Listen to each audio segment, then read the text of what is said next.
Hello, hello. It is 11:09 p.m. here on March 9th, 2024. That's the 9th, right? Yep.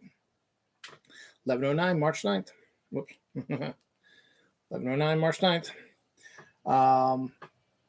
We are getting closer and closer to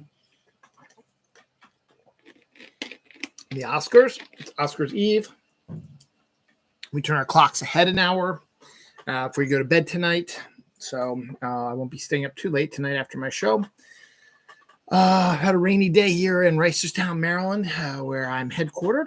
And should be a pretty quick episode because due to the craziness of last weekend, ER visits, my wife's birthday party, my wife's birthday in general, I had to delay my show to Monday. So all the news from Monday was on last week's episode. So this week is just going to cover Tuesday to Saturday. And really I only have about 2.5 pages of stuff. And then we're going to move on to tomorrow. Remember, this is a special weekend. It is Oscars weekend. It said Oscars Eve. I will do my Oscars picks tomorrow, probably around 1 p.m., 2 p.m. Eastern time. I did pretty good last year, if I recall correctly. I don't think I have it in here. This is a new book, so I have to find my old one and tell you I think I did pretty good last year, if I recall correctly. And so you should listen to me when I pick Oscars. This year's going to be an easy Oscars one to pick. There's a lot of dead certs that are going to win, and as I said, the tougher ones are going to be, the screenplays and stuff like that. There's some controversies going on with the screenplays now. But it's too late, and we'll see what happens with that. Also, it said March 9th. It is a Saturday, so basically in 3 weeks, 21 days, it'll be Easter Saturday, or Easter Eve, as it were. So 3 weeks before Easter coming up, and then a week. And so in 8 days, it'll be St. Patrick's Day. So we got a lot of stuff. Next weekend, my daughter is stage managing her high school musical SpongeBob SquarePants, which is a Tony Award-winning Broadway show that they're doing. So we'll be watching that on Saturday, actually. So we'll see if we do the show Saturday, if we're going to do it on St. Patrick's Day. I haven't decided yet. It might be fun to do a St. Patrick's Day show on St. Patrick's Day because did I do one last year on St. Patrick's Day? Because it was on no. St. Patrick's Day was on a Friday last year because of Leap Day already passed Sunday. So we'll see. Maybe I'll do my show on St. Patrick's Day. So we'll see. We'll find out for sure. Anywho, hi and welcome. And hopefully we'll move through here real quickly. Not a lot of exciting stuff going on. We had the State of the Union this week. We got Halloween stuff. We got horror movies. Got Mario Day. We've got Oscars controversy. We've got Vampire. We've got the Razzies.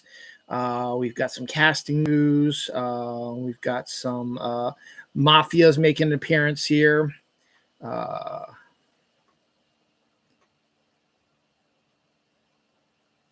hell? Oh, Eastview in Texas again. Because that shitbag Zack Snyder's in the news again. I'm gonna blow him apart again because he's a fucking douchebag, shithead, piece of crap. Jake Paul's in the news. Got some good trailers, some local news, anniversaries, another new Reese's, and the luscious Anne Hathaway, 700 issues of X-Men, Felicia Day. Sarah Michelle Gellar, nothing about Sydney Sweeney though, and a remembrance of a time when my kids were much younger. We'll cover that in the next hour or so. Some really good trailers though. I was really surprised about the trailers that I got viewed this week. So again, let's just reiterate this. This is episode 543, Peeps Body Spray. Easter, as I said, is in 22 days, and Peeps are the Easter's big candy for the most part. Jelly beans is another part of that, and chocolate bunnies, of course.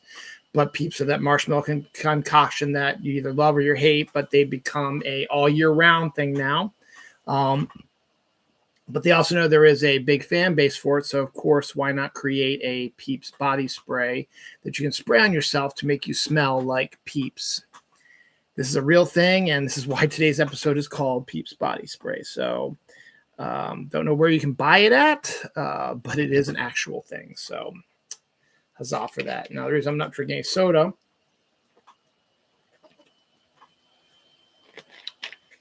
there really is no new sodas out there that I haven't tried yet. And also for Lent, I've given up soda, so we'll see what happens with that. All right. The Oscars are tomorrow, 7 p.m. That's so it's earlier than usual. So even if it goes 4 hours, it'll be over by 11 o'clock. I'm assuming we're going to do about a 3.5 hour window like they usually do. So probably about 10:30, 10:45. I'm assuming the Oscars will be over tomorrow, which is good. Of course, also because the hour ahead change is going to fuck everybody up also. So that's another reason why they probably did it. But if it works out pretty good, they're probably going to keep that as a permanent thing. So that's good. So, yes, you got that coming up. As I said, tomorrow I'll do my Oscars picks. After the show tonight, I'm going to print out my Oscar ballot, and I'm going to take a look at it. I'll probably circle my dead certs before I go to bed tonight, and then I'll have to do some investigation tomorrow morning and decide on the other ones. And then around 1 to 2 p.m. tomorrow, I will do my Oscars picks. And again, that show only lasts about 30 to 45 minutes, so it's not going to be a really long one. So that'll be good. So, but I recommend you doing it. I recommend you print out a copy of the Oscars and you make your own picks and you follow along. It makes it more fun. Turn clock's head. I already talked about that. But we do have some Oscars controversy. Actually, 2 stories about Oscars controversy. One not so bad. One really bad. Now, apparently, there was a dog in the movie Anatomy of a Fall, which has been nominated for a bunch of Oscars. That has become a fan favorite. And they were hoping that the dog Messi would be able to come to the Oscars. Not so much this time. So the Oscars are not inviting Messi to the Oscars. So people are up in arms about that. It's like, I wouldn't want to have a dog at the Oscars anyway because there's so much going on. It's a long time. Dog's not going to like it. So I don't know all these people complaining and yelling about it. It makes sense, but people are angry that Messi's not going to be there. But okay, whatever. I think it's dumb to have a dog there. No offense, I like dogs, but I just don't think it'd be good, advisable to have a dog at the Oscars for 3.5, 4 hours, getting shot by the loud clapping and the music and the dancing because everybody freaks out when they say, "Oh, fireworks! My dog's freaking out." Well, dog's going to freak out at the Oscars because of all the loud noise. You know, the music there is loud as hell. The applause is going to be loud as hell. You know, and the videos of the movies are going to be loud as hell. And it's also 3.5, 4 hours. A dog can't sit there and hold his poop and pee all that time and needs food and water as well. Come on, y'all. Don't be so freaking stupid about this. It's dumb to have a dog at the Oscars for too long. Now, if you were doing it like what David Letterman did when he hosted, just doing it real quick for stupid pet trips, have him come on for his little bit and then leave, then yeah, that would make sense. But no, that's okay. Or I guess maybe you could have had him come on stage with you, but you know he might have made a mess on the stage and people are doing dance routines, slip and fall. You know how it is. So that's the one that's not as major. Now the next one that is major.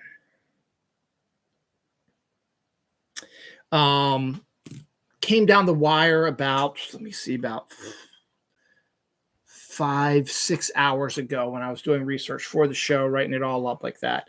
The writer of the Pixar movie Luca, Simon Stephenson, claims that the Oscar-nominated script for The Holdovers is plagiarized from his script Frisco word for word. He has receipts. He sent emails to Alexander Payne and other people back as far back as 2015, 2017, I guess 2019, trying to sell this script to them to see if they would like it, and their rejections to it that they have seen and read it and stuff like that. And so he's been trying to get I guess, a lawsuit or something like that going, but the WGA is not helping. He tried to get the Writers Guild to help. It's like, it's not our problem. So he's just bringing it up now. So we'll see how this turns out, because The Holdovers has a very good possibility of winning the best screenplay. And if it does, what's going to happen? Because the votes have been set for a while before the story even came out. The votes have already been set. The Academy already knows who's going to win tomorrow night. So this could become a problem if The Holdovers does win for best screenplay, either adapted or original. I think it's probably original, since he's suing them over it. So if he does that, and then it turns out that this case has merit, are they going to revoke the Oscar if they win it? Or will they have to give it to Simon Stevenson? Will they have to add his name to the credits of The Holdovers and get him Writers Guild credits? I don't know. So that we'll find out for sure about that in a little bit. I'm not the biggest horror fan, and you all know that, but I will forever come out and say how smart Jason Blum is, who runs Blumhouse Pictures. And it surprised me that no other like major companies, and I guess that's the point. But Blumhouse is known for their horror movies and their low budgeted horror movies. They know that these horror movies are not going to make 100 million, 200 million, whatever, because they don't have big stars, and people don't look at horror movies as cinema. But they look at them as an escape, which is what cinema is supposed to be. But all the elitist assholes out there is like, oh, no, we can't have any escapism. We have to have pure meaning for all of our art. Fuck you guys. But horror movies, I'm not, as I said, not the biggest fan, but they are popular. Not hugely popular, but they are popular. And a company can make a shit ton of money, like Blumhouse has, by making low-budgeted horror movies, knowing full well that they're not going to get a huge box office, but the box office will probably be enough to cover the budget they did on it, and even make them a little bit of profit. Because particularly in Halloween is the best time. I don't know why people don't release more horror movies in Halloween, around Halloween, or in October for that matter. It boggles my mind, because look at fucking Five Nights at Freddy's, which is also a Blumhouse picture. Because of all these other successful small pictures that they've done, they had enough money to do a bigger budgeted film. It's about $50 million, something like that. And it came out right around Halloween, and it took off, and it made a shit ton of money for the company. Blumhouse is stupid. They know what they're doing. So this movie, Imaginary, which is about another one of these killer doll sort of things, which we've seen a million times. And again, like every other movie industry, the stories are all the same. You're going to see the same thing. This is a horror movie about a possessed bear. And they do some little twists and turns to it as well to make it a little different than the other scary stuffed animal stuff ones. But Imaginary had a $10 million budget. No big stars in it, whatever. It was released this week, came in third behind Dune and Kung Fu Panda 4, and made $9.3 million. That's success. It's only 0.7 million under its budget, which it will make back by next weekend. And more than likely, by the time it runs its course in the movie theaters over the next few weeks, it'll probably make close to $20 million. That's a $10 million profit. That is amazing. That is successful. That is a fucking success. A $10 million profit on a measly little low budget film that only made $20 million. You made a dish. You can make a whole nother fucking movie with the profits you made from this movie. That's why Blumhouse, I will always respect Blumhouse until I find out they do something stupid. But I have to give them credit where credit is due. They're smart as fuck, and they know what they're doing. And there's going to be there, and that's what a lot of other companies need to realize. I mean, yes, the problem is to get a big star to be in your movies, they're going to demand a big contract. There's very little time anymore where a big star is going to go, I'll just work for pennies on the dollar or whatever on a little small, low budget $10 million horror film to get you more money. No, they're not going to do that. And that's why you can't have a Blumhouse, but for drama or whatever. You have to have the huge budgeted movies, which need to be humongous hits in order to make any profit. So Blumhouse, I'm gonna keep bringing this up. Blumhouse, I will always give them credit. Adam Sandler, even though I'm not the biggest fan of Adam Sandler, I'm always going to give him credit also for seeing that Netflix was the future and inking a major deal with Netflix, and is still considered probably one of their biggest, people on Netflix. His movies do very well, the streaming service, and help Netflix make bank. And a lot of other actors are starting to get in that as well. So they're starting to realize, hey, we should probably do something like this as well. Because they can see the future and they know what's going to happen. Now, speaking of that, Kung Fu Panda 4, which sort of came out of nowhere. There are a few ads for it, but there's been not a huge advertising buzz for it. It came out this week and was going up against Dune 2's second week. Dune 2 did really successful last week. Underachieved a little bit, I think, than what they were expecting, but it still did successful. Kung Fu Panda 4 is probably going to overachieve more than they expected. They're expecting it to top out at $55 million this week. It'd be the number one movie this week. And that's amazing to me also, is that something that has name recognition. It's the fourth one, and there have been other animated cartoons of it and stuff like that. And Jack Black's still Jack Black. Everybody loves Jack Black. But the Kung Fu Panda 4 making $55 million is insane to me. And you got to give DreamWorks credit for that. They know what they're doing. That's why DreamWorks is still around. We're going to talk about DreamWorks a little bit also, because they got another movie coming up that looks really, really good. We'll talk about that. Trailer came out this week. And then Dune 2 is probably going to max out around 30-40 million probably, so it'll come in second. It'll probably drop about half of what they did week one. So we'll see what happens. But yeah, there we go. I think that's pretty cool that you can have a successful franchise and you can have little to no advertising for it and still make $55 million on your opening weekend, which I think is outstanding. So congrats to you guys. You did a great job there. Let's see. What do we else got here? I was going to talk about horror again. Halloween, the TV series. Apparently, I mentioned this also. Halloween TV series is a thing now because the Halloween rights are up for grabs again. Someone bought it, they want to turn it to a TV show, and they're going to ignore the previous trilogy that just came out and go back to Carpenter's original and do sort of like a creative restart. I don't know exactly why we need to have a Halloween TV show unless you're going to do John Carpenter's original idea to make it an anthology.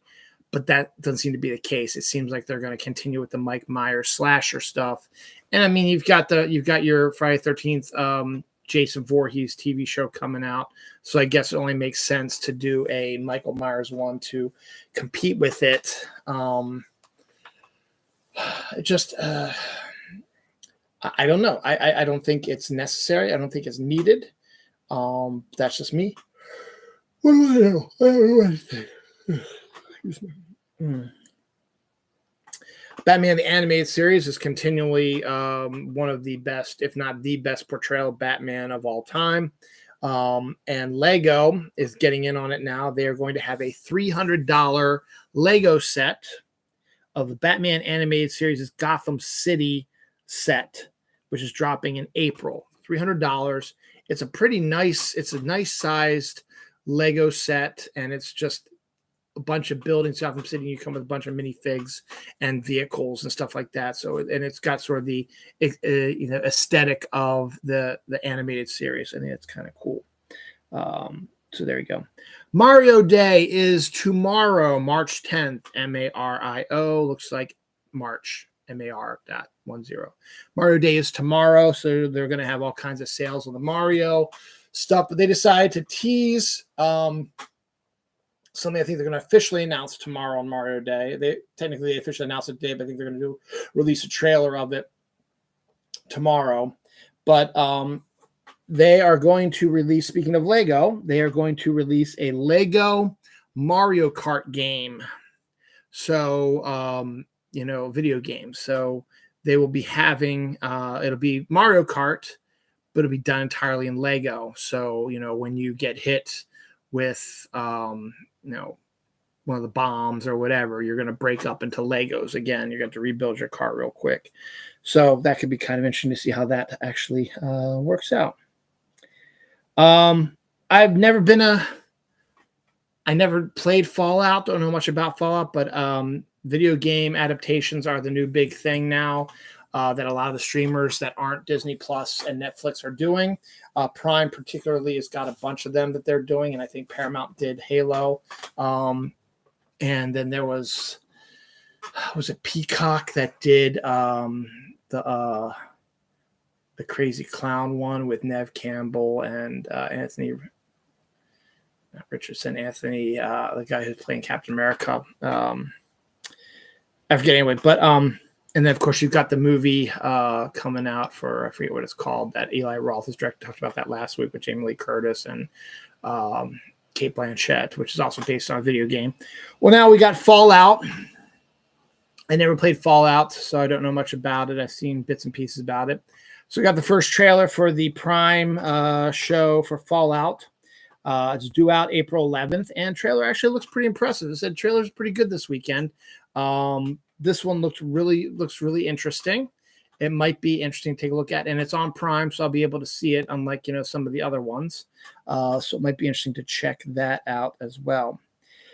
Speaking of streaming, I will forever continue to protect and trumpet and drum home the bit that the Marvels, that everybody, all the misogynistic trolls, asshole, Zack Snyder bro wannabes called a major disaster for the MCU, is now the top movie spot in all streaming charts. So it is the most watched movie in all of the streaming services.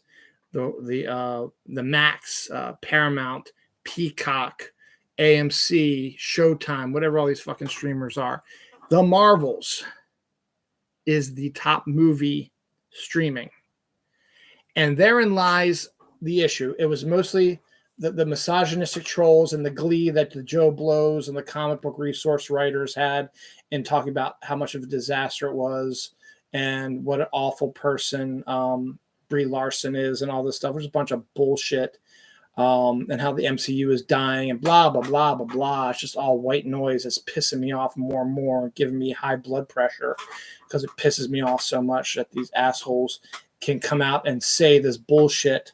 The Marvels is a fun film. It might not be the greatest film of all time, but you know what? There's been none of the greatest. Everyone raves about Endgame. I hated Endgame. I didn't hate it. I didn't like it as much as everybody did. There was a lot of issues I had with Endgame, but there was some good stuff in it as well. But it just the noise is just annoying the fuck out of me. And it is not warranted at all. And The Marvels is a great movie. And it also goes to show you is sort of the bad part of the whole COVID streaming sort of thing, because now with the Disney Pluses and the Maxes and stuff like that, movies that underachieve at the box office might be because people are like, we don't want to go to movie theaters anymore because the experience is not as much exciting as it used to be. And it has been. It's been annoying even before COVID, with people talking on their cell phones or talking in general during the movies, or all the spoilers that are out there, or just the fact that you have to drive somewhere and you go in and you buy the tickets and you got to pay for the concessions, which are overly expensive. And you just have to deal with, all the advertising that's involved with it, and just the loudmouths and the morons and all that stuff. So people are just like, I don't want to go to movie theaters anymore. And since the movies are going to come out on streaming, why should I? And plus, and there's no closed captioning. The bathrooms might be dirty. I don't want to miss any of the movie. I want to pay. I want to get my own snacks. I want to sit in my own chair. And I want to, and I can talk with my family. It's fine. We won't be annoying other people, and we'll keep an eye on stuff, and we can rewind and fast forward and rewatch parts of it and stuff like that if we want to, so we don't have to sit there and do stuff.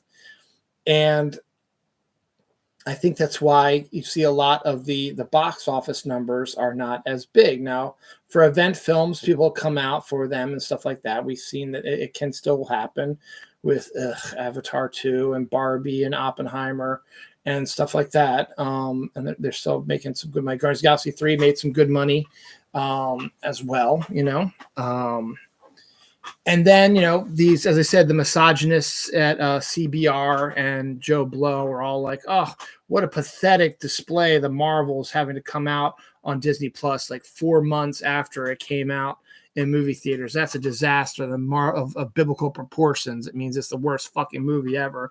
MCU's dying, stuff like that. And yet when the Snyder Bro Aquaman 2 comes out 2 months after it came out onto streaming, not a single fucking word, because they're all Zack Snyder bro shit fucks. Bitch motherfucking pieces of crap. And I'm going to really go off on Zack Snyder here in a little bit. Again, I haven't done it for a while. But the Marvels deserves your respect, and people put too much onus on box office numbers now. And if you want to do box office numbers, add streaming totals to it also, and use more people about how many people actually viewed it instead of how much money it made. Then you can talk a little bit about some shit like that. Bunch of bullshit.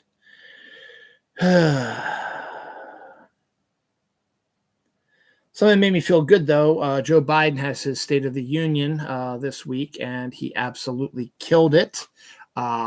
He laid out his plan for the next 4 years. He talked about the issues. He called out the Republican shitbags and the MAGA assholes and turned the tables on them when they tried to pull stupid ass stunts at the State of the Union, and in fact got them to trick them into doing stuff that they don't normally believe in. And then the Republican response was one of the most bizarre. In fact, as a matter of fact, right now they're probably doing the cold opening for Saturday Night Live, which everybody's anticipating is a parody of this Republican cold opening of a female senator from Alabama in the kitchen. Remember, women belong in the kitchen, making up, talking in a very monotone voice, with a crack in her voice, and like she's getting ready to cry but never cries. And we learn later on that she lied flat out about certain stories she told, blaming President Biden for the turmoil of a young female they talked to at the border last year who was sex trafficked from the United States, and it's all because of Joe Biden. Turns out that this woman is an activist who goes around different countries and talks about her turmoil to try to bring about information and ideas about to help to bring the story out to light so they know that it's happening. And she thought when she was talking to these Republican senators a year or so ago that she was just telling them their story to say, hey, maybe you can do something to help us out. But this Republican Alabama response lady was made to believe that this just happened during Joe Biden's time. No, this woman was sex trafficked when she was 12 years old in 2004 when George W. Bush was president, a Republican. Joe Biden had not even been vice president. He was a senator. That's it. He had nothing to do with it.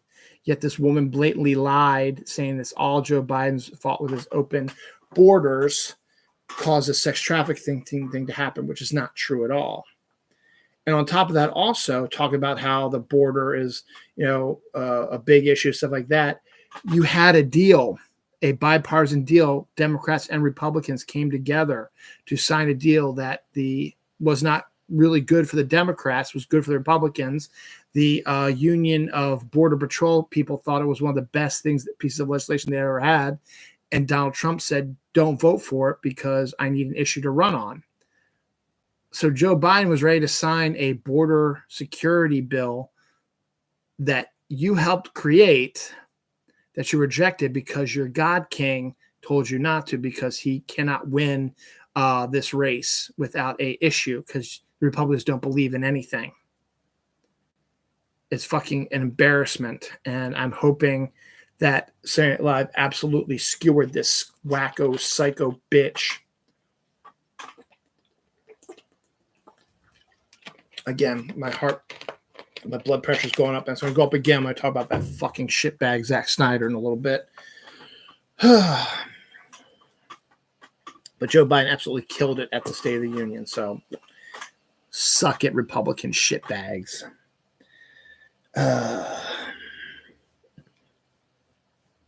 Ming-Na Wen has joined the cast of the Karate Kid reboot.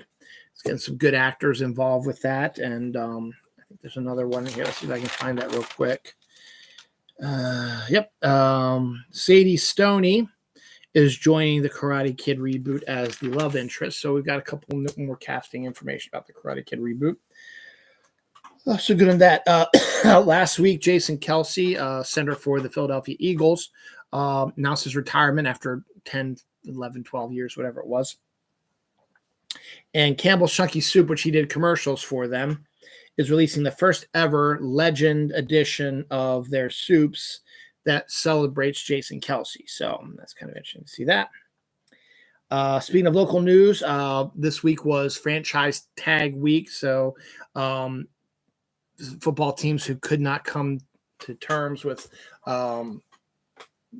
new contract extensions for their good players, which would allow them to leave the team and go explore free agency unless they get franchised, which means that they are under contract for 1 year with their team at a average salary of all of whatever their position is. In this case, the Ravens franchise defensive end or defensive tackle Justin Madubuike, after his groundbreaking year with 13 sacks, which we haven't had in forever.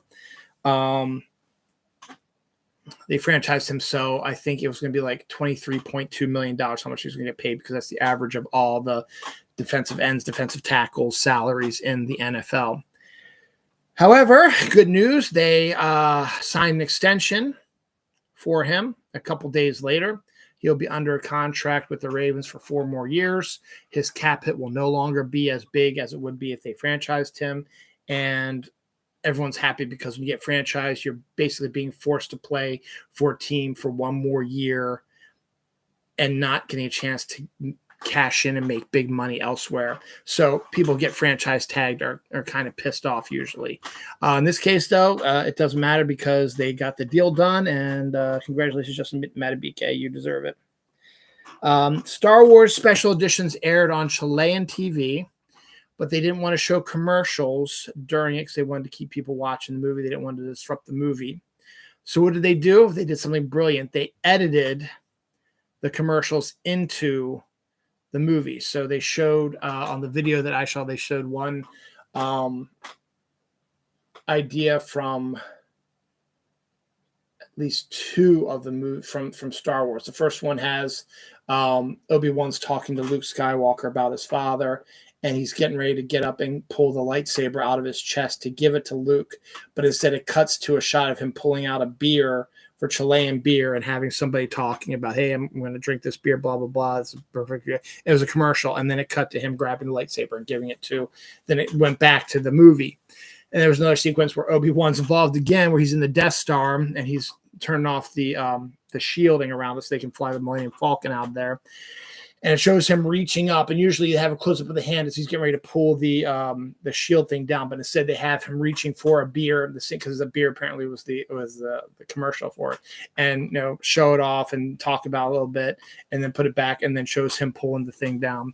Then they show the Empire Strikes Back one where it's Luke Skywalker and Dagobah after training with Yoda, and he's tired, just walking through the woods, just walking to relax, and he reaches over to a tree, I guess, to grab his clothes, and he grabs a beer. And they edit so you don't see the face, you just see the hand and the beer and stuff like that. And it's and then they did the ad. It's outstanding if you haven't seen it yet. It's freaking hilarious. Some science stuff. Scientists have discovered a massive massive reserve of helium beneath Minnesota. I guess I'd heard helium was in danger of going away eventually, but now they found this huge reserve, and hey, cool, I guess, under Minnesota. All right.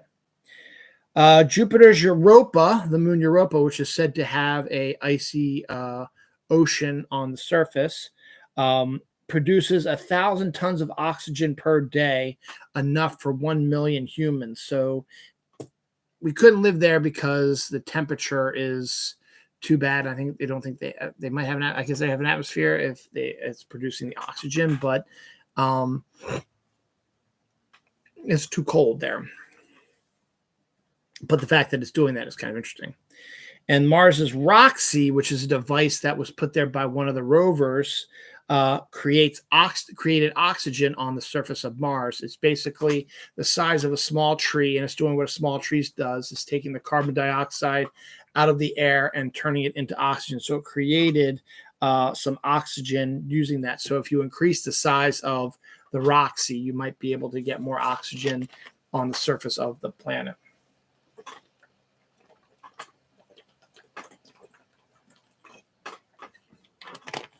Anniversaries this week. Captain Marvel, the original one, came out 5 years ago this week. Another outstanding film that everybody does not give enough credit to because they're misogynistic assholes. And a major death hit the other night. Akira Toriyama, the creator of Dragon Ball Z, passed away, I believe, Thursday night. So it's been tough for fans of Dragon Ball Z. Couple more anniversaries before we cover everything else up here. Highlander, the original one, came out 38 years ago this week. Private Parts, the Howard Stern biopic, came out 27 years ago this week. Excuse me. Fargo came out 28 years ago this week, and REM's final album, Collapse Into Now, debuted 13 years ago this week as well. Some local news, Camden Yards, where the Orioles play. Actually, opening day is about, let's see, today's the 9th. It's like 27. It's almost 20. It's like 18 days away, something like that. Camden Yards has been nominated for Best Ballpark and Best Food by USA Today, so you can vote on that to see if it wins. And Pikesville student. Pikesville is not that far from Reisterstown. If you go down, let me see, let me get my bearings here. 795 is down that way. Yeah, if you go down that way, either 795 or down Reisterstown Road. If you go down Reisterstown Road, you're going to keep going for a really, really long time. You're going to go through Owings Mills, you're going to go through Garrison, and then you're going to go cross over 695, and you hit Pikesville. If you take 795, you take 795 all the way to 695, get onto 695 north or east, north, 695 north towards Towson, and you take the first exit that you come to after getting on 695 will take you, and then turn to the right. That'll take you to Pikesville. Also, it is also the predominantly Jewish people live in Pikesville as well. I'm just putting it out there. That's really cool. It's really cool to see that. But a Pikesville student named Jackson Metz, his crossword puzzle was published by the New York Times this week. So that's kind of impressive. I guess you could send in the crossword puzzles and they can post it. But he had one posted, which I think is really, really cool. So good on him on that. Excuse me. Everybody knows I'm a huge fan of Reese's Peanut Butter Cups. And they keep coming out with all new ones all the time. Well, there's a brand new one. It's 2024. The Summer Olympics are going to be due out sometime in July. And so they've created Reese's medals, which are Reese's in the form of gold medals. I mean, they're not gold, but they look like medals, and you can eat them that way. So they'll be out here very soon as well. They were announced a little early because, as I said, the Summer Olympics is not until July. So that's March, April, May, June. It's like 4 months away. Speaking of July 20th is a day we'll always remember as when the U.S. landed on the moon, July 20th, 1969, which is going to be then its 55th anniversary of the moon landing. But July 20th is on a Saturday this year. It's going to be something different. That shitty, I guess, former YouTuber, now amateur boxer, Jake Paul, is going to take on Mike Tyson in a fight in Texas that will be shown live on Netflix on July 20th. I hate Jake Paul with a passion. All of his, he's 9-1 in his bouts, and he's fighting former heavyweight champions who are past their prime. And he's much younger than them by about 20, 30 years, and he's beating them and making it seem like it's a big fucking deal that he beat these older people who are suffering from massive mental injuries and stuff like that. And he thinks he's badass beating up all these people. We also think that a lot of the boxers are throwing it because they're not making any money anymore. And this is the only way to make some money because he's paying them to do that. So we've got this Mike Tyson fight coming up, and I just hope that Mike Tyson just squashes him like a grape because I am so sick of Jake Paul. And I hate seeing, all these stories about him and these fights and he does that are so fucking fake. I just want Mike Tyson to squash him like a little grape. So I will not be watching. I will read about it on the interwebs. 5,800 pounds of batteries, which were tossed off the ISS in 2021, fell to Earth yesterday, Friday. So obviously no one got hurt. It was in a spot that wasn't going to be affected, but that was crazy.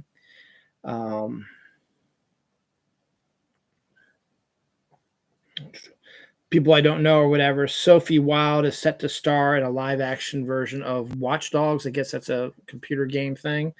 And Margaret Qualley to play Amelia Knox in a Hulu limited series. I don't know who Amelia Knox is.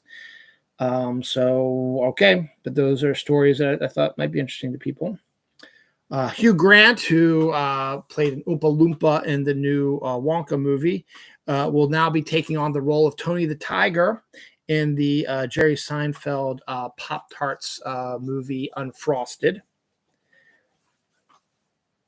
Mountain Dew Mead was created. Alcoholic wine mead made with Mountain Dew. Has 13.9% alcohol.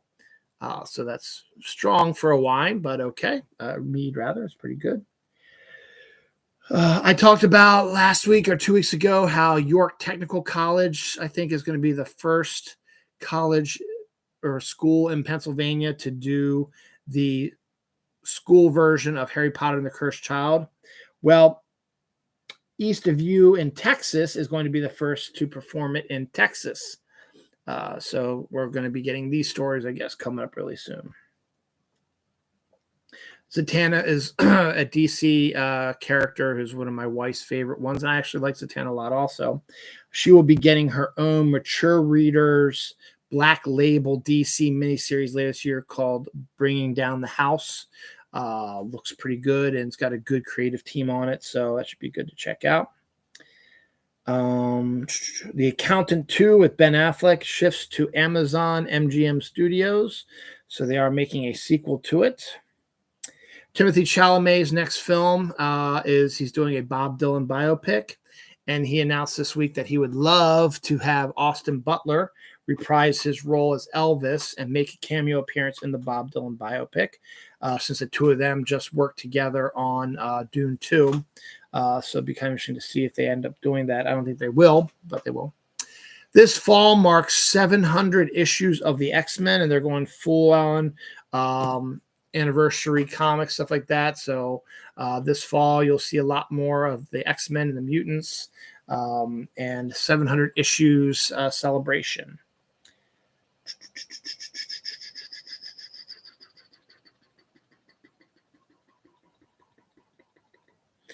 Brent Spiner, who you know as Data.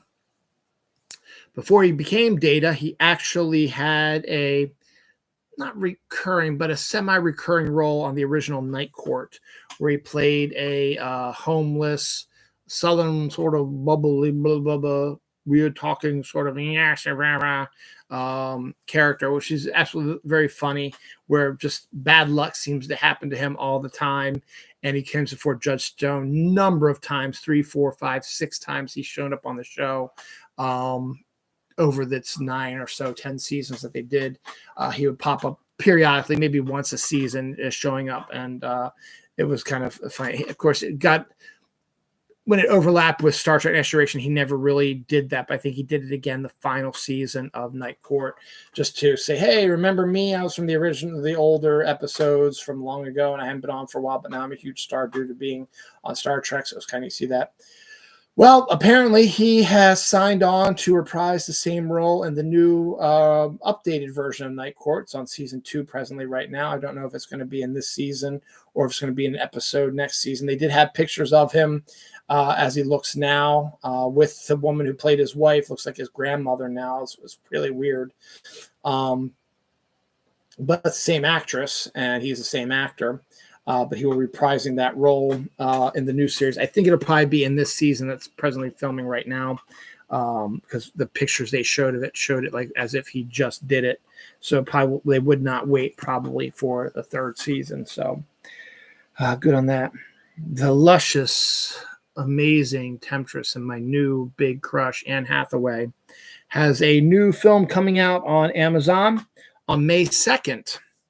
Called The Idea of You. It's a romantic drama comedy sort of thing, sort of a May-December romance where Anne Hathaway is just like a normal type of lady who trying to feel young again, and ends up going to Coachella and ends up running into a cute musician, young, who's like 20 years 20 years younger than her. And they strike up a conversation at Coachella and sort of have a romantic night out. And then she goes back and talks about how great a weekend she had, and then stumbles upon the guy again. And the two of them start a relationship, and he's one of the biggest musicians in the world, and she's just some sort of unknown. And so she has to, get acclimated to his fame. It's sort of a similar, like the Travis Kelce Taylor Swift thing. They're both famous though. But it's sort of like that, where a famous rock star hangs out with someone who is not usual for them, and all the stuff that happens with that. It's not the exact same story because Taylor and Kelsey are the same age, and they're both fairly successful. But it looks adorable, looks kind of cute, and it's Anne Hathaway looking hot as hell as always. So I will have to definitely probably check that out May 2nd. I think that is the weekend. Or it'll be that weekend is when they're going to be away at the big Scout Jamboree that they do. So that might be a good one to watch. Might do an Anne Hathaway weekend. Maybe that'll be nice. I've been trying to do that for a while, but haven't been able to do that. Inside Out 2, the sequel to the popular Pixar film, released a full trailer this week as well, which gets us introduced to the new series of emotions that are going to be taking over as the main character enters more into her teen high school years. It looks okay. Inside Out is a great movie, but it's not that's one of my absolute faves I've watched all the time, but it's a good idea for a movie, and sequel makes absolute perfect sense to continue on with that. One movie that I'm surprised about that released a trailer this week, I did not know much about it, but then when I saw the trailer, I was like, oh, I kind of want to see this. Movie's coming out this fall from DreamWorks Animation. It's called The Wild Robot. And the premise appears to be, according to the trailer, is don't know where it came from or whatever, but a box containing a robot crashes in the middle of a forest. And some curious otters examine it and accidentally turn on the robot, and the robot becomes sentient and walks out and takes a look at where he is and is trying to acclimate himself into the woods. So he starts, learning from the animals and befriending the animals and becoming a member of the forest. And it looks like that there's someone's trying to bring him back. He doesn't want to leave his animal friends. He's also going to learn about loss and stuff like that because one of his friends is the birds, and the birds migrate, and he watches the birds migrate away, and he's sad because he doesn't understand. It looks really good, and there's going to be talking, but there's no talking in this. It's just beautiful scenery and just showing the robot running around with the animal friends. But they did show a good amount of cast, voiceover, some good famous actors and actresses involved with it. Looks good. It's called The Wild Robot. If you have not checked out the trailer, definitely check it out. The Wild Robot. Same thing with The Idea of You with the luscious Anne Hathaway. Check that out. And Inside Out. If you liked Inside Out, check out Inside Out too. It looks more of the same, and probably be another emotional roller coaster sort of thing. Final Destination 6, which is now called Final Destination Bloodlines, starts filming this week. It's actually 12 midnight, so it is now officially Oscar Sunday. It is March 10th. It is officially Mario Day. The clock still get turned back to like 2, or turned ahead to like 2 o'clock. So we still got a couple hours left before that happens. Former USC quarterback Mo Hansen says that the Italian mafia offered him $300,000 to fix a game. And also this mafia guy told him that most of the SEC games are fixed. Now, I don't know how realistic this is. SEC is the most prolific and popular college football division. And they always have the, I think 3 of the 4 in the playoffs were SEC teams. They're considered the NFL minor leagues for the most part, the SEC teams. And this USC is not a part of the SEC. So it might just be a way for them to sort of stick it to the SEC. And don't know if this is true or not. So we'll see. Godzilla Minus One has been huge. It's been nominated for an Oscar. We'll find out if it wins it tonight. But it is a hugely popular film, and it will be out on Blu-ray on May 1st, but only in Japan. So we don't have a date for the US version of it, but the Japanese version of it is going to have both the black and white version and the color version of it, and a whole bunch of other special offers in a special container, stuff like that. So it looks really, really good. And hopefully the same thing will happen to the United States very soon, if not on the same day. And speaking of Godzilla Minus One, Godzilla Minus One won 8 Japanese Oscar awards. They were announced earlier this week.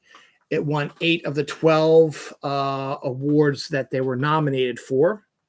The ones that they won were Best Editing, Best Sound Recording, Best Art Design, Best Lighting, Best Cinematography, Best Screenplay, Best Supporting Actress, and believe it or not, it won Best Picture in the Japanese Oscar Awards. So I think that's really, really kind of cool that it did that. And I wish that it would have gotten nominated for more Oscars here, but the fact that it got nominated for a visual effects, and hopefully maybe it'll win. I'll have to take a look at the visual. I might just pick it just as I really, really want it to win, even though I probably won't. But I'll take a look at it.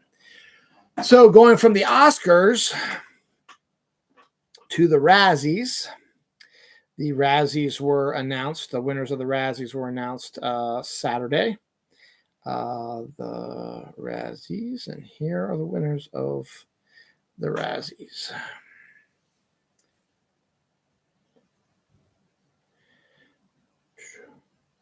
Worst Screen Combo, Winnie the Pooh, Blood and Honey.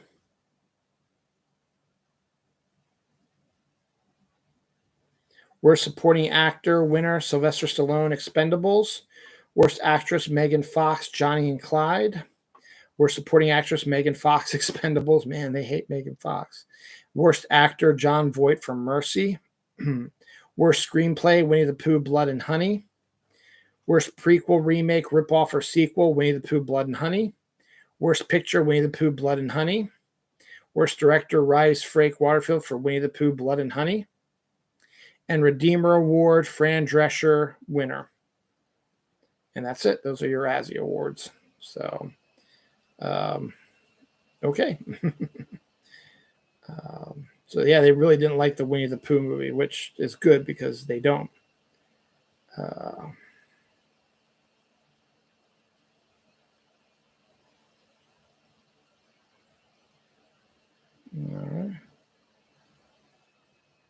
right. Scarlett Johansson played the Psycho Alabama senator I just talked about, who had that awful right Republican response.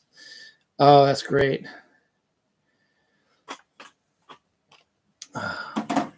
So I may as well cover this one also because we're just talking about that. So everyone hated Winnie the Pooh, Blood and Honey. Vampire, Bambi horror comedy is coming soon. We knew that was coming since Bambi is no longer part of and we knew that a horror movie was coming, but now it's officially going to be called Vampire. So I'm wondering if a vampire is going to come in and is going to suck the blood out of Bambi, and Bambi is going to become a bloodthirsty vampire deer. So if that's not the case, that's a pretty damn good story idea as well. The Razzies. All right. One more story before I lose my shit here. So during the NFL playoffs, the Kansas City Chiefs played the Miami Dolphins in Kansas City in temperatures that were at game time around -30, -40 degrees, which is cold as fuck. And it's surprising that they played despite all that. However, bad news is coming out of that. We already had bad news from that after the Chiefs victory, 3 guys who were watching at a friend's house froze to death outside the dude's house after probably passing out in the snow from being drunk all night. So they died, froze to death. And now some Chiefs and Dolphins fans who attended that record cold playoff game are going to need to get amputations due to the extreme frostbite that they received during that game. They might need to have fingers, toes, whatever removed, amputated off because they are just gone to extreme frostbite. So, yes, having a football game out in that type of weather, shows your manly, stuff like that. But if you know that shit's going to happen, or that's going to be a fucking blizzard and it's going to be fucking cold as shit, delay the fucking game. Think about your fans, and maybe this will kick him in the pants. I highly doubt it because it was a moneymaker. Taylor Swift was at that game, but she was in her nice warm. I'm not ragging on Taylor. It's just I'm ragging the NFL for having these sort of games anyway. They shouldn't have to do that. They should be able to reschedule them for a different time. An anniversary this week, 300 came out 18 years ago, which was Zack Snyder's first movie. And Watchmen came out 15 years ago this week. Now, look, I'll be the first person to admit it. I like 300. I thought it was an interesting idea. It's not one of my favorite stories in the world, but it was very well shot. It looked pretty good. I liked his Watchmen. I thought Watchmen was a nigh impossible film to make, and he actually did a pretty damn good job of it. Bottle Rocket, I really did not, or not Bottle Rocket, Gobstopper, whatever the fuck his one movie that he did that was an original piece. Didn't do too well in theaters. I think might deserve a second chance. And then he just went off the rails to me. Zack Snyder, I have stated this before and I will state it again, is the Donald Trump of Hollywood. He wouldn't be a big deal if he would just, done a few little things. He has accumulated a group of fanatic assholes, as I call Snyder Bros, who go out of their way to write awful critiques of movies that are going up against Zack Snyder's movies, or because everybody hates Zack Snyder's movies, they try to make other movies look worse than Zack Snyder's, even though they never watched it. In places like Rotten Tomatoes, till they claim to have made some changes, accepted those reviews as real and made the films like Captain Marvel, stuff like that, have terrible Rotten Tomatoes scores because of these review bombers. And they would go out of their way to disrupt stuff. They would threaten you if you went online and said Zack Snyder's a hack, his movies suck ass. They would threaten you with all kinds of bullshit. And Zack Snyder did not a goddamn thing. He didn't say, hey, dude, you need to pull back or you need to shut the fuck up and stop bothering people, let them enjoy what they want to. No, he relished in it. He loved it. He soaked it up because it made him feel special. He has no idea what Superman is like. He made Man of Steel, which is an absolute train wreck, fucking piece of shit movie. And that's what started everybody loving it. Then he made an even worse movie in Batman vs. Superman, which was a piece of shit. Ben Affleck as Batman is absolutely ridiculous, is awful. And then he made a Snyder cut of the Justice League because he tried to direct the Justice League, but his daughter committed suicide, which I'm sorry for. And they brought Joss Whedon in. Joss Whedon fucked it up and was an asshole on set. And then Zack Snyder kept saying, well, I have and everybody said how bad it was. Zack Snyder's like, I have a Justice League cut all ready to go. So they're all like, okay, all the Snyder bros like, release the Snyder cut. We want to see it, blah, blah. And eventually WB's like, okay, we'll release it. So it's like, Zack gives the movie. It's like, well, it's not done yet, which is not what you said. You said you had the cut ready. So no, you said, I need another $1 million to finish the film. No, that's not a cut you've already directed. No, you are remaking your fucking film. And you turned it into a awful, shitty 4-hour fucking film, which is an absolute even worse than the Joss Whedon one. Both of them were shitty films to begin with. But the Snyder Bros screaming and yelling about how great it is. And you talked about how bad it was. They said that people were getting threatened, stuff like that. And then along with the review bombing, Zack Snyder also was discovered to be in charge of the review bombing of that and the review loving of his movie. So that makes him look a whole lot better than other people. And he didn't get even a slap on the wrist for helping promote a bad thing. You can't make up shit like that. You've never seen the movie, and just to make your movie look better, have people come out and disparage a film that people worked hard on because you have to feel uber important. So for some reason this week he was all over the place making all kinds of stupid statements. First off, he said his shitty Rebel Moon movie, which popped up only on Netflix, by the way. I think he was released in maybe 3 theaters to get Oscar consideration, or maybe 5 cinemas, something like that. And it barely made a dent in the box. I don't even think it made any money on the box office. It might have been like $1,000, something like that. No one talked about it because Joe Blow and CBR, they are sucking on Zack Snyder's cock. They love everything about him because, like with Donald Trump, people click on those stories because Zack Snyder's a piece of shit, whack job that people like to see, click on the story, see what he did now. So that's why they keep sucking on his dick, because they think he's the greatest thing since sliced bread, which is a bunch of bullshit. He's a hack, director, asshole, fuckface. Could direct his way out of a paper bag, piece of shit, who steals other people's ideas and calls them his own. Rebel Moon is basically a Star Wars Dune mashup of his own version. So it's the same exact fucking story, just with different characters and stuff like that. And he's made an original cut for Netflix, and he says he's got a director's cut, and he's got an even bigger adult director's cut. So he's got like 20 different director's cuts for one movie, and then he split up into 2 parts. So there's going to be a second part coming out really soon. Well, this week he said that he believes that more people watched his fucking shitty movie Rebel Moon than they did Barbie. Apparently he's a misogynistic asshole also. Barbie made $1.4 billion, and your shitty movie didn't even get into movie theaters. And even if it did, it made movie theaters, but it was only released in like 5 cinemas and made like $1,000. $1.4 billion versus $1,000. More people watched Rebel Moon than Barbie. No, they didn't, you fuckhead. You stupid shithead. You are fucking stupid. If you really truly believe that, why don't you fucking release it in the movie theaters first to see if it would make as much money as Barbie? Because you know it wouldn't, because you're a hack piece of shit. And your Snyder Bros are a bunch of misogynistic fuckfaces who threaten people because they're psychopaths, just like your dumbass, you piece of shit. Then he said, Batman should kill. Batman can't continue to succeed, and you can't sustain it if he doesn't kill people. Batman's been around since 1939, you fuckhead. Long you've been fucking born almost, you fucking piece of shit.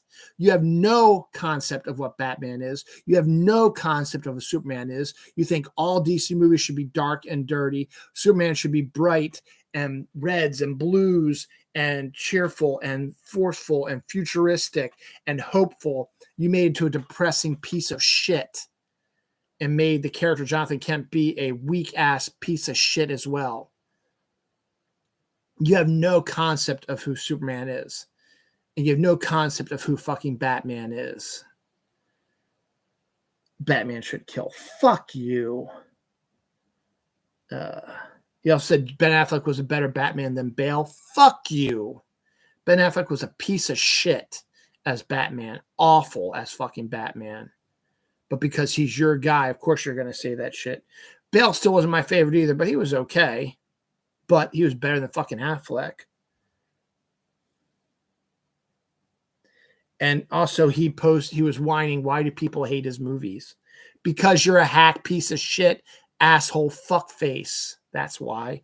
You goddamn piece of shit. God, you got me all fucking worked up now. My back is fucking hurting again because of your fucking asshole shithead. Fuck you. Zack Snyder, fucking shithead.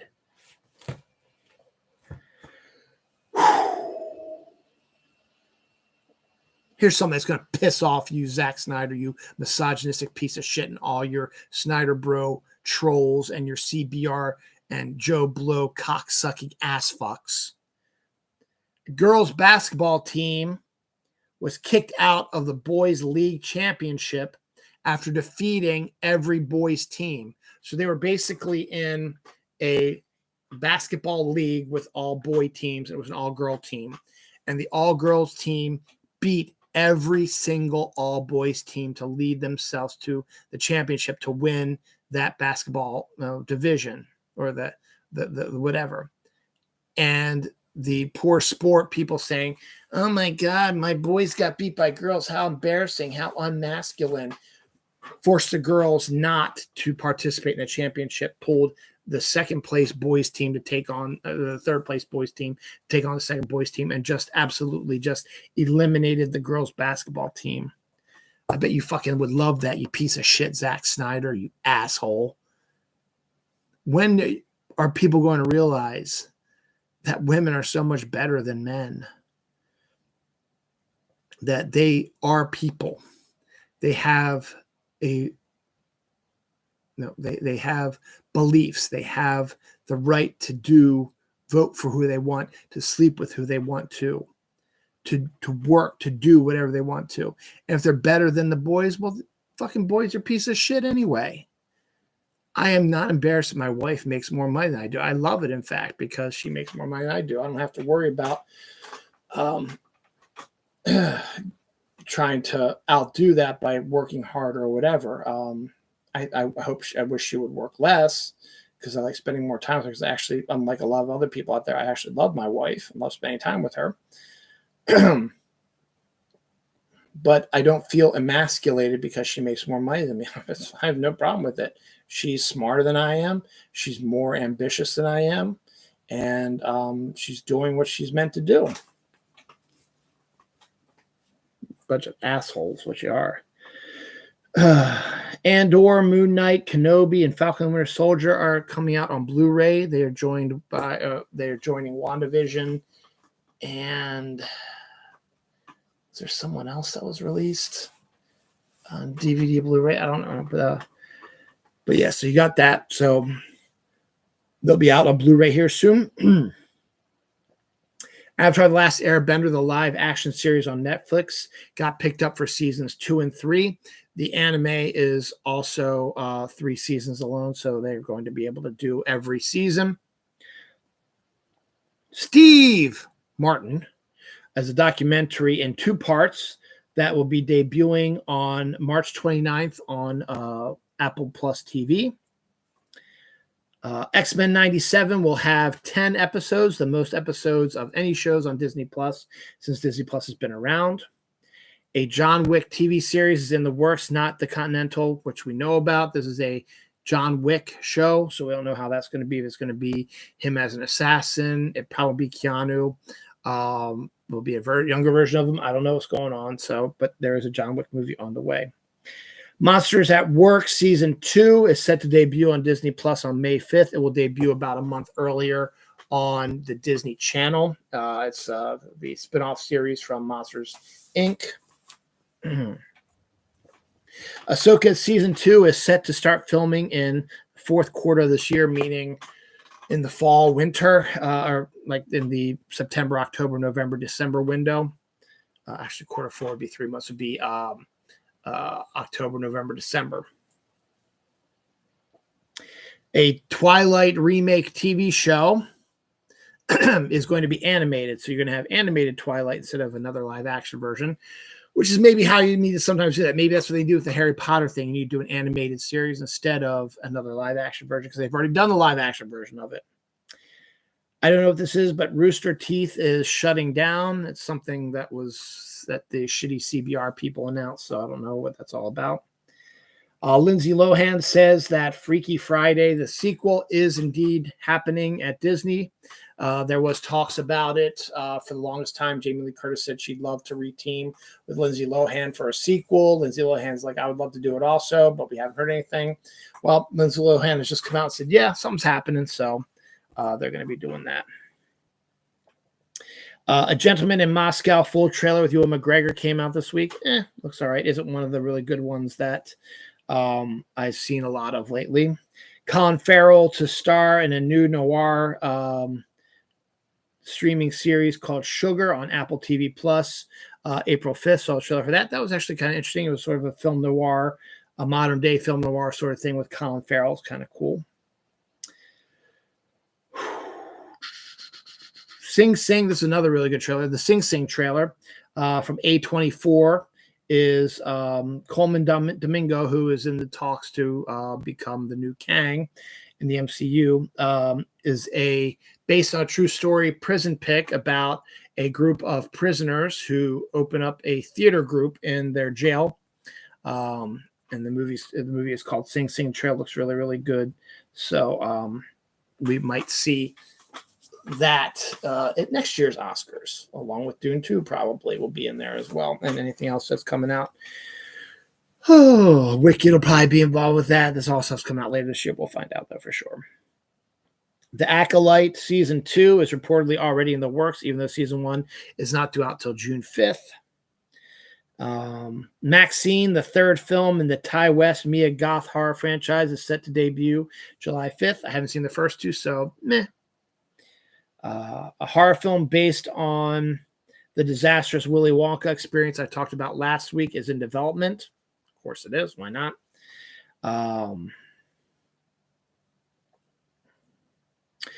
Harlan Ellison, famous sci-fi writer and curmudgeon who I had the pleasure of working with for a couple of years when I worked at Diamond. I was his Diamond service rep. I talked to him a few times every year. But it was kind of cool. They are releasing Harlan Ellison's Greatest Hits, a book coming out March 26th, which collects some of his best short stories. I've never actually read any of Harlan's stuff, so I wouldn't mind picking that up and checking that out.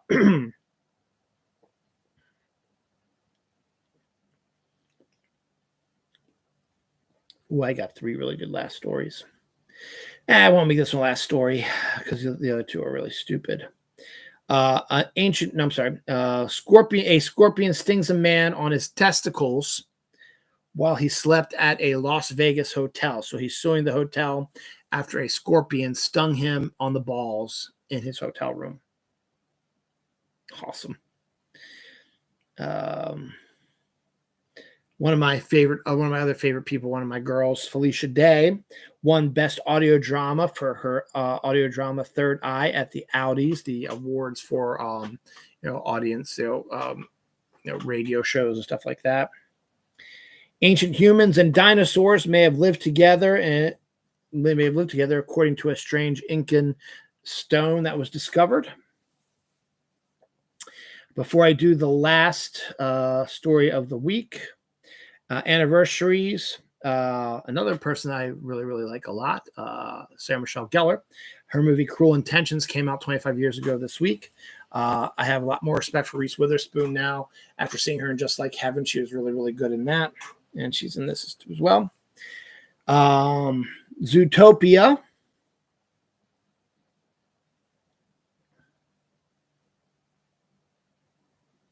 Came out 8 years ago this week. I don't know what that one is. That came out 15 years ago. Okay. The Big Lebowski came out 26 years ago this week. I checked it off. Oh, Watchmen. I already talked about that. That's why. Okay. Death Charon Dorsey, NFL offensive tackle, 46 years old, played for the Cowboys and the Texans. He passed away this week. Before we get to the final story, I got to talk about this one last death. Janice Burgess, the creator of the Backyardigans, died at the age of 72 this week. Now, Janice Burgess, the Backyardigans was a show that came out at the perfect time for me to enjoy it, because came out around the 2006, 2007, because my daughter became a huge fan of it. And then watched it for years. We had the videotapes, and we watched the videotapes over and over again. They did a stage show of it that I took my daughter to once on Father's Day weekend. And then when my son came along, we showed him a lot of those Backyardigans things, and me and my wife watched with the kids because it was such a wonderful show about 5 friends who play in their backyard. And each episode had a specific music style, and they would do a story around that music style and integrate the music style, I should say, into the story that they would do, that to use their imaginations on. And there were musical numbers using that musical style. And it was very clever done, computer generated, really wonderful show. We first discovered it, and I think it might have been actually maybe the first episode that they ever aired, was my daughter had a lung issue that they had. It's not RSV, but it's something where she needs to get a specific spray put in her, like around her mouth every few hours. So we had to put that. It was something that caused her lungs. She coughed a lot, stuff like that. It was an issue with her lungs. New nebulizer that we used to help her breathe easily. And there would be times where I'd have to squeeze behind her crib while she was sleeping, because she slept on her stomach and faced towards the wall to get the I didn't want to wake her up because, I want her to sleep. So I had to nebulize her sleeping baby while I was sort of contorted here in the back behind her crib. But when we first took her to the hospital because of her cough, we were first-time parents. She had a really bad cough. We were nervous. We didn't know what was going on. They put us in one of the ER rooms, which I'm used to now. And now I think about it, it was at St. Joseph's Hospital. So it's probably one of those rooms I was in last Friday, or rather last Friday. And then back in February also, they have the little rooms in the back that have the TV there. So we had her in there, and they had it on Nickelodeon, and they showed the Backyardigans movie. I forget what it was about. It was like about Roman soldiers and stuff like that. And she loved it. So I bought the DVD because it was out, and then discovered it was on Disney Channel or whatever. So we watched it on that, and then we bought the video so we could watch it whenever we wanted to. And Backyardigans became one of her favorite shows, and then she had the stuffed animals. And then my son came along and he really enjoyed it also. So we had a lot to do with it. And we probably have the videos back there still somewhat. So thank you, Janice Burgess, for being the cartoon of my children's generation when they were younger. Like I had the Smurfs and stuff like that. They had Backyardigans. And it's a really good show, too. The final story this week. A strange fossilized dinosaur may have been found on Mars. Again, it's one of these weird pictures that I just don't believe it, but this is something that they're really going on. One of the imagers that's orbiting Mars supposedly took a picture of a fossilized dinosaur. It looks fake to me, but I thought I just mentioned it anyway because I thought it was funny. That's that. All right, just about 12:30, which will be 1:30 here soon. Actually, no, it won't be that way, but that's tonight's episode. We are done. That's episode 543. But don't worry. I'll be back in about 12, 13, 14 hours with my Oscars picks. And hopefully we can, you'll follow along with them and I'll have a good week. Watch the Oscars later today at 7 p.m. And have a good Sunday. Thanks for watching. Whoops. Bye. Tune in tomorrow for my Oscars picks.